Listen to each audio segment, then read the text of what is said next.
El Señor esté con ustedes.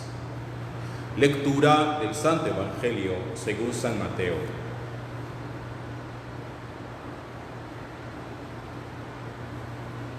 En aquel tiempo Jesús salió y se retiró a la región de Tiro y de Sidón.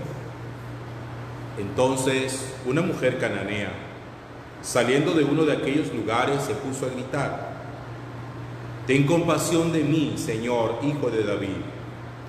Mi hija tiene un demonio muy malo». Él no le respondió nada. Entonces los discípulos se le acercaron a decirle: «Atiéndela, que viene detrás gritando». Él les contestó: «Solo he sido enviado a las ovejas descarriadas de Israel». Ella se acercó y se postró ante él diciendo: «Señor, ayúdame». Él le contestó: «No está bien tomar el pan de los hijos y echárselo a los perros». Pero ella repuso: «Tienes razón, Señor, pero también los perros comen las migajas que caen de la mesa de los amos». Jesús le respondió: «Mujer, qué grande es tu fe, que se cumpla lo que deseas». En aquel momento quedó curada su hija. Palabra del Señor. Gloria a ti, Señor Jesús.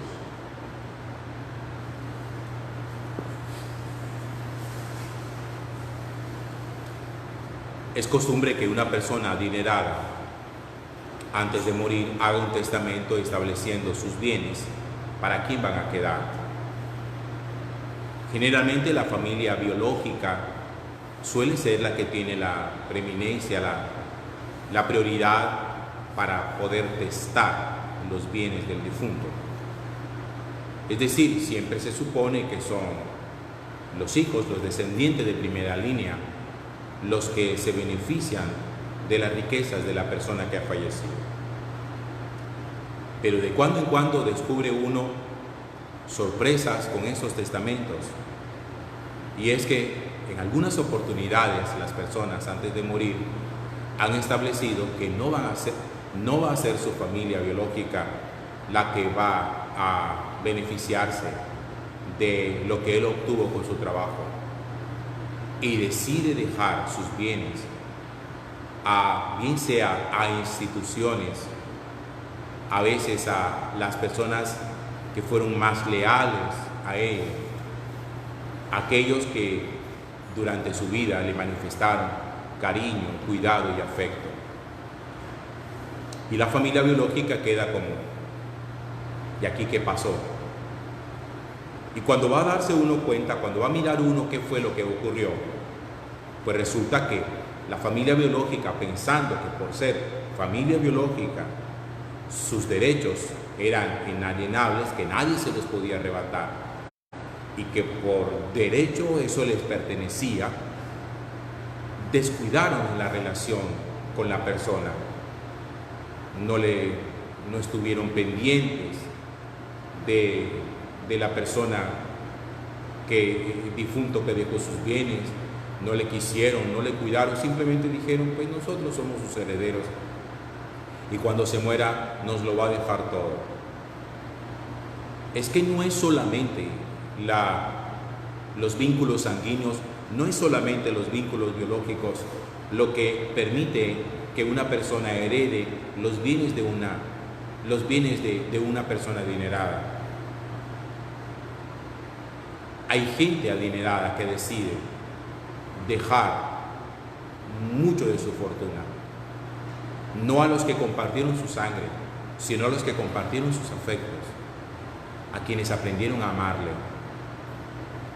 Eso significa que ninguna herencia está asegurada simplemente porque sí, que nadie puede estar completamente seguro que porque es biológicamente hijo, ya todo le va a quedar, porque se puede llevar una gran sorpresa. En la Sagrada Escritura se nos muestra a nosotros los vínculos que se establecen con Dios. El pueblo de Israel, por lo menos, era el pueblo elegido por Dios, era el pueblo a quien Dios había llamado su hijo. Y oigan bien, era el pueblo de la herencia, era el pueblo de las promesas, era el pueblo a quien Dios le había prometido que iba a obrar grandes prodigios y maravillas. Era el pueblo a quien Dios le había prometido que de su raíz nacería un vástago, un descendiente que gobernaría todas las naciones. El problema ocurre cuando ese descendiente nace, cuando nace Jesús, que es la promesa de Dios para su pueblo, y el pueblo no lo quiere reconocer. Dice, este no puede ser. Jesús viene a hacer efectiva realidad la promesa de la salvación. Pero cuando el pueblo, que por derecho le pertenecía la herencia, lo rechazó, ¿qué hizo Jesús? Se lo dio a aquellos que no hacían parte del pueblo. Decide agregar a la promesa a otros y dejar sin nada a los que estaban seguros de que todo era suyo. Eso es lo que nosotros logramos entender desde la segunda carta del apóstol San Pablo, desde la carta del apóstol San Pablo a los romanos, la segunda lectura, y el Evangelio de San Mateo en el capítulo 15. Pablo le habla a los gentiles. ¿A quién llama Biblia a los gentiles?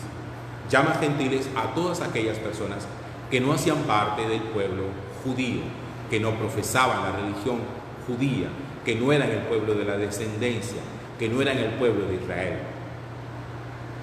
Y les dice a ellos, a los gentiles, siendo apóstol yo de ustedes los gentiles, voy a hacer honor a mi ministerio. Por lo menos quiero hacerle dar celos a los de mi raza. ¿Cuáles son los de mi raza? Los judíos como yo. Porque ¿dónde estaba el problema de Pablo? Que Pablo estaba enfrentando. Pablo en muchas oportunidades a los primeros que quería predicar eran los de su nación, a los judíos, en las sinagogas. Y los judíos muchas veces lo despreciaron, lo apedrearon, lo expulsaron de las sinagogas. Pablo dice, bueno, ustedes no quieren escuchar el mensaje de la salvación. Listo, no hay problema. Yo soy apóstol de Cristo y ahora voy a predicar a otros, voy a predicar a los gentiles. La herencia que era de ustedes se les va a dar a otros. Se les va a quitar a ustedes que están seguros que le pertenece, pero como ustedes lo han despreciado, los gentiles serán los heredores. Y Pablo dice, pues si el rechazo de ellos, de mis hermanos los judíos, es reconciliación, entonces ¿qué no será su reintegración sino volver desde la muerte a la vida? Es decir, si ellos me han rechazado a mí y ellos conmigo han rechazado el mensaje de la palabra de Dios, yo no tengo ningún problema, porque las llamadas de Dios son irrevocables. Dios cuando llama, llama de verdad. Y después en el Evangelio se nos va a mostrar cómo Jesús también, predicando a los judíos, se le acerca a una mujer cananea, una gentil, es decir, una mujer que no era parte del pueblo de Israel. Canaán era una región pagana donde se adoraba dioses falsos. Y esta mujer que había oído hablar de Jesús se pone a gritar delante de él pidiéndole compasión. Le dice, ten compasión de mí, ten misericordia de mí. Mi hija tiene un demonio malo. Y Jesús le dice en principio, es que yo únicamente he sido enviado a las ovejas de Israel. Es decir, yo he sido enviado a mi pueblo, yo he sido enviado a los judíos, yo he sido enviado al pueblo de las promesas, yo he sido enviado al pueblo de la herencia. Y ella sigue insistiendo, ayúdame. Y Jesús le dice, no está bien tomar el pan de los hijos y echárselo a los perros. Como quien dice, no está bien quitarle la herencia a los hijos para dárselo a desconocidos. Eso es lo que Jesús quiere decir. Y ella le responde: Señor, yo no tengo ningún problema. Yo no necesito que tú me des lo de ellos. Dame lo que ellos desprecian.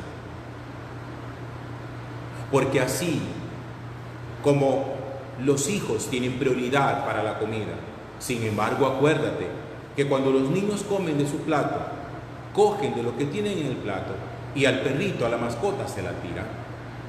No dejan que el perro muera de hambre, le comparten de lo de ellos. Y a Jesús le llama la atención esta forma como la mujer interviene y dice: tu fe es muy grande. Porque en el fondo, ¿qué era lo que la mujer le estaba pidiendo a Jesús? Mira, yo no te pido ni siquiera que me agregues al pueblo de Israel.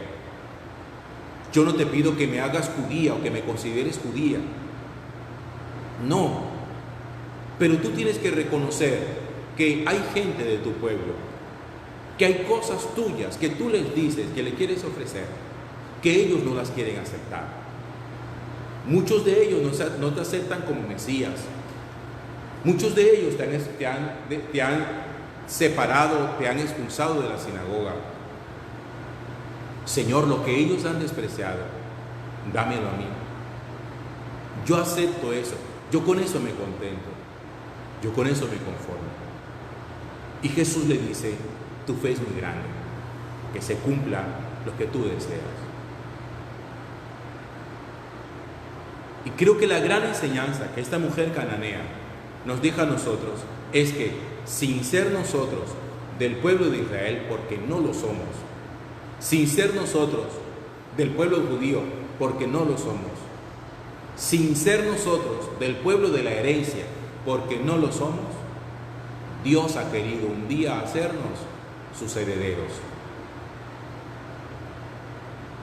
Volvamos entonces al ejemplo del principio. Porque hay gente adinerada que deja herencia a gente que no es familia suya. La razón es muy sencilla: porque supieron amarlo, le cuidaron, le protegieron, fueron leales. ¿Por qué Dios quiere dar hoy herencia a gente que no es de su pueblo, del pueblo de Israel, del pueblo de Abraham? La razón es la misma: porque le aman, porque le cuidan, porque son leales. A Dios le importa eso. Lo que sí se tiene que entender es que ninguna de las promesas de Dios se puede robar.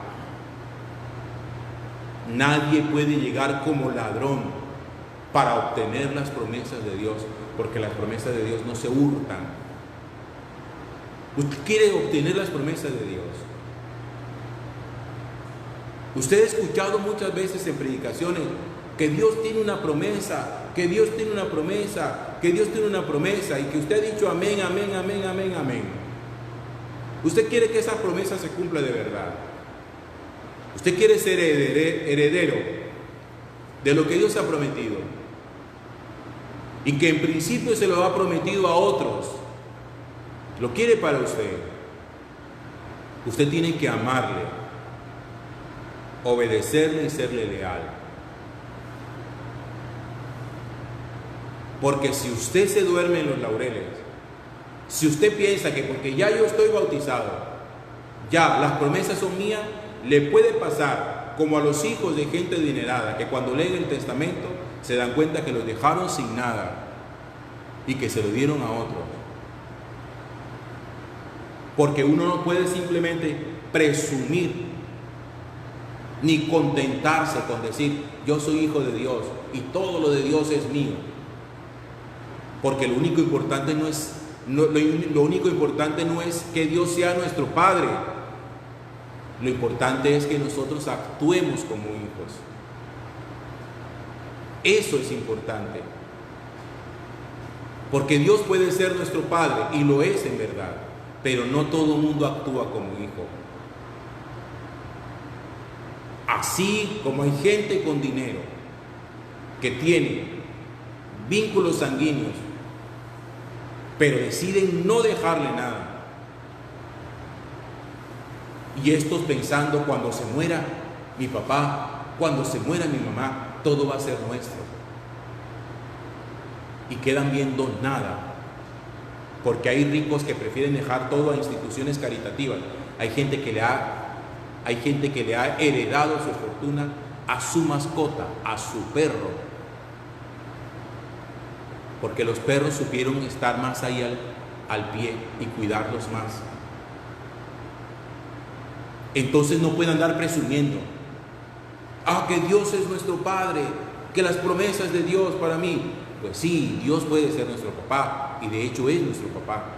De lo que no puede andar usted presumiendo es que las promesas de Dios son suyas simplemente porque sí. Hay que actuar como hijo, hay que amar como hijo, hay que obedecer como hijo, hay que ser leal como hijo.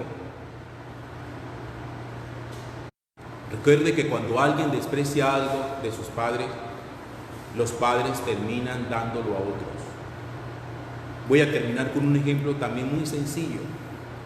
Los niños que dejan juguetes tirados y que ya no los usan, al final viene la mamá y dice: lo regalé, porque como usted no lo usa, como usted lo deja tirado, como a usted no le importa, pues se lo damos a otro que sí le dé buen uso.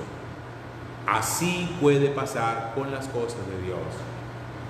Cuando Dios sabe que uno no le da buen uso, que a uno no le importan sus promesas, y que lo único que uno espera es que el papá se muera para despilfarrar, Dios dice: pues ahora no te voy a dejar nada, y se lo voy a entregar a otros pueblos, se lo voy a entregar a otras personas que han venido a mí buscando, aunque sean simplemente sobras, migajas.